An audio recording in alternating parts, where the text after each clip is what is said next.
Ukuhlukana kocu kusho kuphela kothando. Yize kuphethe ngobuhlungu kodwa sike samnandi siqalo. Amaphutha ami asekwenze walingabaza uthando enginalo. Angeze ngakusola uma kungishiya kuzovikela inhliziyo yakho. Inhloso yami bekuwukujabulisa inhliziyo yakho ngiyiphathe sokweqanda. Kodwa isikhathi sathi uma sihamba ngahluleka ukugcina umamatheka. Nenhliziyo yakho yagcina isilimala isezandleni zami. Impatho yami akusiyona le ebikufanele. Uyindlovukazi wena konke okuhle kokufanele.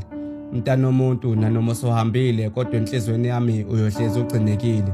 Besishisa kakhulu lensimbi wagcina usuyiyekile. Okubuhlungu ukuthi wonke amaphutha ami ngiwabona usungishiyile.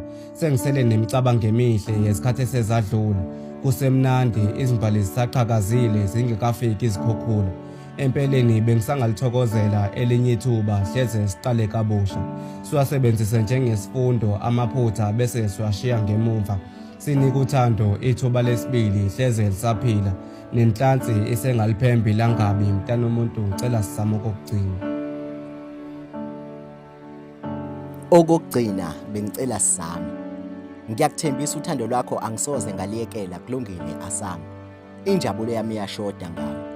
Ukunikeza amathuba uphindelela kepha inhliziyo yakho ngayiphula ngiphindelela. Ngizenze isoka ngidlala ngeenhliziyo zabanye ngibuye ngizothi ngiyakuthanda.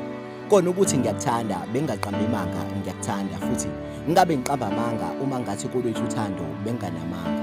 Kuyacaca bengalwazi uthando ngoba kubona konke ebengikwenza bungekho bengibuya ngizothi ngiyakuthanda. Ngihlanya ngawe kepha izenzo zami zingabonisi wena zingakukhombisi. Isinqumo sakho sokuthi asihlukane angisisoli. Kepha mina kwezothando ngaphandle kwakho angiziboni. Ngiyaxolisa noma izinto zingeke zafana nasekuqaleni kepha bengicela sizame kabusha. Ngenze iphutha angikwazanga ukuhlukanisa inkanuko nothando. Bengicela siphinde sizame sithandane. Sibonisane, sibambane, sikaphinde sidedelane.